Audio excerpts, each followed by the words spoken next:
Alright, we did a search. There's too many results. Let's refine them. As you can see here, we've got over 156,000 results. First off, let's sort by relevance. Nah, let's not do that. Let's sort by the date newest. One of the most recent articles here.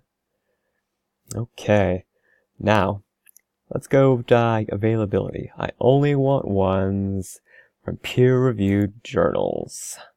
Okay, peer-reviewed journals. Now I could choose a resource type. Articles, conference proceedings. I think I just want to get articles here. Alright, now I'm only getting articles from peer-reviewed journals. I don't really care author creator, I'm not really familiar with them, but I could choose one of these and I would only get the articles from them. Important part here is publication date. For instance, I want my articles to be more recent.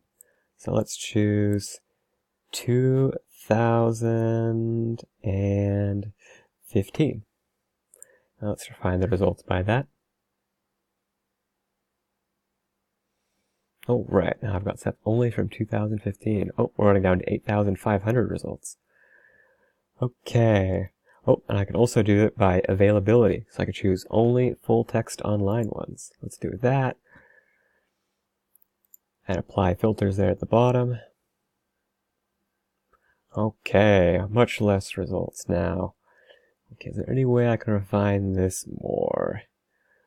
Let's go by subject. I'm only interested in environmental sciences for this subject. Okay, let's apply those filters again. Oh, that's getting really low, though it has very little to do with what you might be looking for. Okay, language. Now, I don't know about you speak English, so I only want things in Portuguese. Let's go there. All right, we've got one article in Portuguese with full text available. All right, maybe I don't actually speak Portuguese. Let's go back. Oh, and if you ever want to get rid of any of your filters, just click this X button here to get rid of them. Okay, anything else? Database. What would be a good database to look for them in? I'm personally quite partial to the directory of open access journals, the DOAJ. So I'll click on that. And now I only have 40 results to go through. Boy, that's a lot less than 100,000. Right, have fun with that.